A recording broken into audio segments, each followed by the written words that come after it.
Il y a une phrase de René Char que j'aime beaucoup.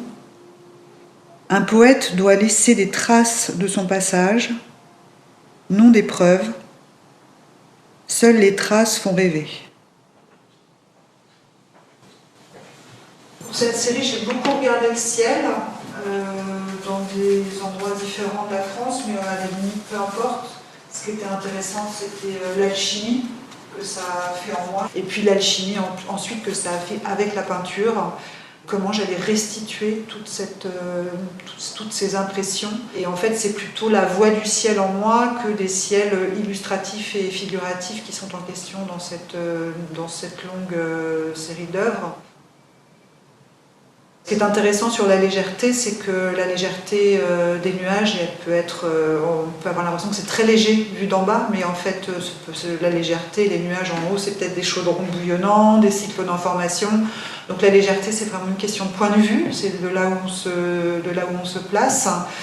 Et dans la peinture, dans le corps de la peinture et dans la vie d'une peinture, il y a aussi une aérologie de la peinture, où les masses d'air vont rentrer en conflit, où les couleurs à un moment vont ne pas être du tout en harmonie, où il va y avoir des orages qui vont se déclencher, et puis petit à petit, avec le travail, il y a quelque chose qui va se poser, il y a une sorte de calme qui va se mettre en place, une sorte d'équilibre, mais qui va se trouver après moult et moult trébuchements dans la matière, et repentir, et revenir, et revenir, et revenir, pour à un moment accéder à enfin pouvoir restituer cette fameuse légèreté. Mais dans le chemin, pour aller à la légèreté, le chemin il est tout sauf léger.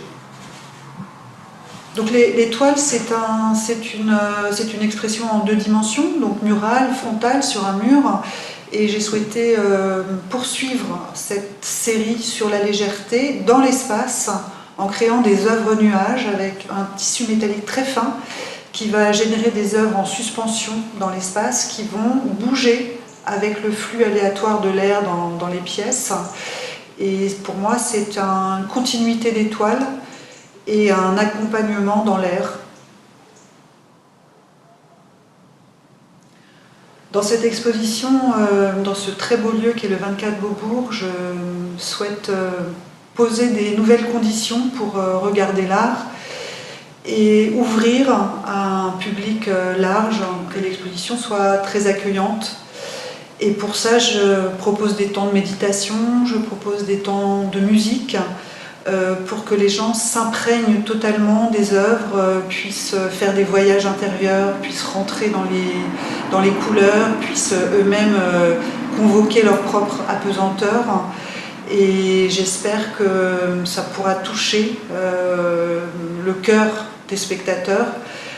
Il y a pour moi une grande question, c'est comment on regarde, dans quel état on est quand on regarde, comment on absorbe, et qu'est-ce qui va rester de tout ça. Et j'espère que les gens repartiront avec du rêve et de la légèreté.